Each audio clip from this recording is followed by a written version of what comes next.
Olá! Hoje é o dia 4 de abril de 2025 e nós vamos continuar nosso bate-papo sobre finanças. Hoje nós vamos falar sobre crédito e dívida. Crédito, para começar, essa palavra pomposa, né, que dá aquela conotação gostosa de que, eu sou uma pessoa que confiam, né, sabem que eu vou pagar e coisas do gênero. E foi por isso que mudou, né, mas nada mais é do que um empréstimo.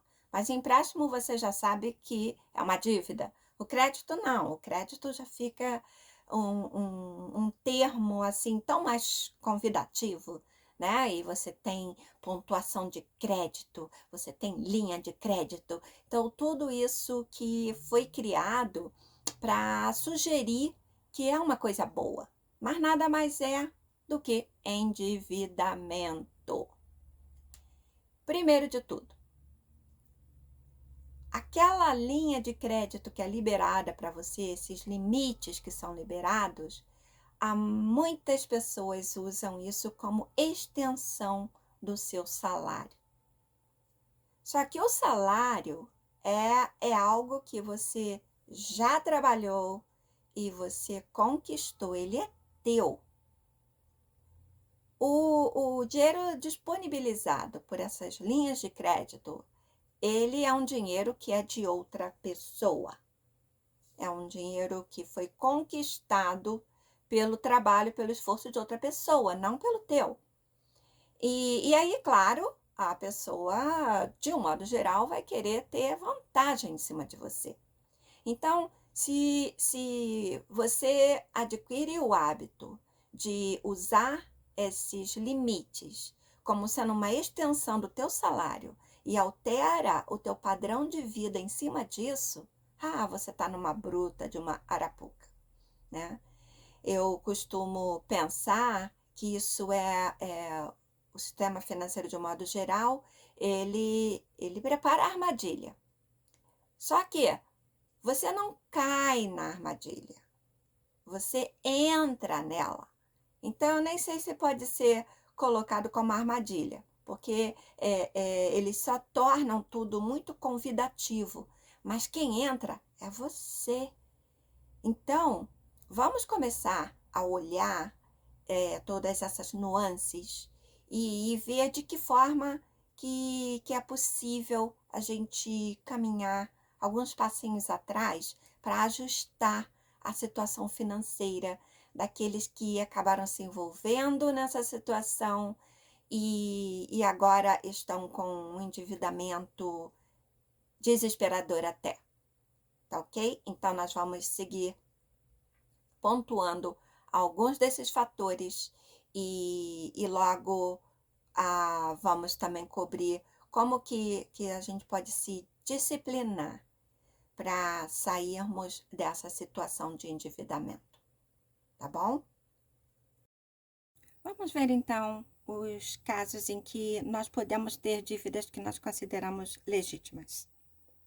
A dívida legítima, ela é aquela que aparece de imprevistos, né, como desemprego, doença, acidente ou profissionalização. Às vezes aparece uma oportunidade de você fazer um curso que não estava no teu orçamento, mas que aquilo vai trazer uma promoção, né, profissional para você, e daí você se endivida por conta dessa, você usa aquela tua linha de crédito, né, ou uma educação de um filho, ou algo parecido, e uma compra significativa, né, aparece uma oportunidade de comprar uma casa, você entra no financiamento, ou de um carro, né, mas sempre dentro das tuas posses, ou um patrimônio qualquer, né, essas são as compras significativas. Por quê? Fora essas dívidas legítimas, todo o resto vai acabar te lançando numa tormenta perfeita, tormenta financeira perfeita, né? Que você entra nesse ciclo da dívida. Então, como que esse ciclo começa? Você tem um consumo que é acima do que você precisa, né? Você consome mais do que você precisa. E isso, na verdade, caracteriza uma pessoa que tem falta de contentamento, né? Tem pouco domínio próprio, não consegue conter seus desejos, né? Por outro lado, também é uma situação onde você compra acima do seu padrão de vida, né? Você tem um determinado padrão de vida e aí para ostentar, ou por orgulho, ou por avareza até, você acaba comprando mais do que você pode pagar. E uma terceira situação, a situação do imprevisto mesmo, né? De acontecer uma doença, um acidente, alguma coisa assim, e daí você não foi sábio o bastante, né, para ter uma reserva e você cai na tua linha de crédito e fica bastante endividado. Então, esse ciclo da dívida é algo que você precisa tentar fugir dele. Como que a gente faz? A gente tem que tentar caminhar no sentido contrário da corrente. Tá todo mundo indo na direção do endividamento, a gente faz o percurso contrário. Então, de que forma a gente faz isso? A gente abandona a cultura da dívida, do consumismo, né? Você começa a enxergar crédito como endividamento, não como um status. Você começa a ver crédito como aquela situação para intempéries, né? Para situações críticas. Você começa a enxergar que se você deve alguém, você, na verdade, se torna escravo, né? Do seu credor. Você não é uma pessoa livre. Você precisa adotar também uma postura de contentamento, né? Aprender a estar contente com aquilo que é necessário. E você começa a buscar coisas melhores, ao invés de buscar ter mais coisas. Então, são posturas que você altera no seu dia a dia que vai te levar, né, a uma reeducação nesse sentido. E eu queria enfatizar mais essa questão do contentamento, né? Porque, na verdade, o nosso grande problema, ele está com isso. A gente não está contente com o que a gente tem. E é essa satisfação que precisa ser resgatada. Porque o que a gente precisa, na verdade? A gente precisa ter um teto, ter uma cama, uma roupa e comida, né? Você precisa aprender a distinguir o que é desejo e o que é necessidade. Tem coisas que o nosso coração deseja? Tá, mas é só desejo, você não precisa, né? E você precisa aprender também a exercer a mordomia, a ser um bom administrador dos recursos que chegam às tuas mãos. E a encarar as dívidas de frente mesmo, né? Se endividou? Tá bom, mas você pode sair dessa. Aí o que você começa a fazer? Começa a pagar aquelas dívidas que têm juros maiores, porque isso vai fazer com que você comece a diminuir aquele débito enorme, né? A outra situação que você pode começar a fazer para evitar, né, cair na tormenta financeira, é você trocar os teus padrões e hábitos que acabam te levando a cair naquele ciclo da dívida. Você começa a ter aquela disciplina de elaborar um orçamento preciso dos seus gastos, né, as contas essenciais, luz, água, condomínio, prestação de casa, de carro, né, ou enfim, dívidas essenciais, né, alimentação.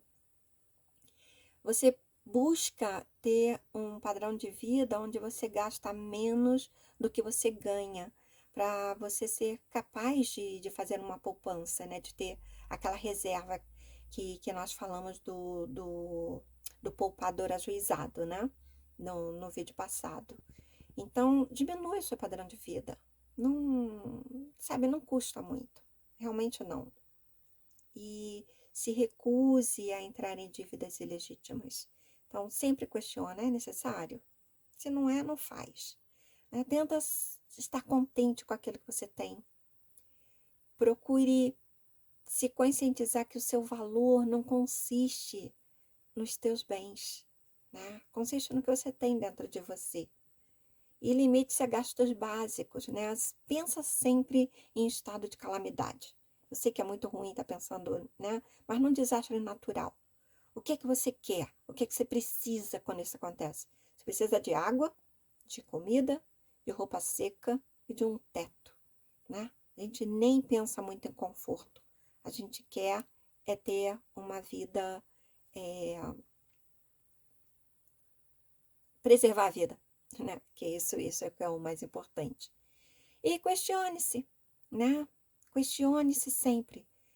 Necessito de fato do que eu estou querendo comprar?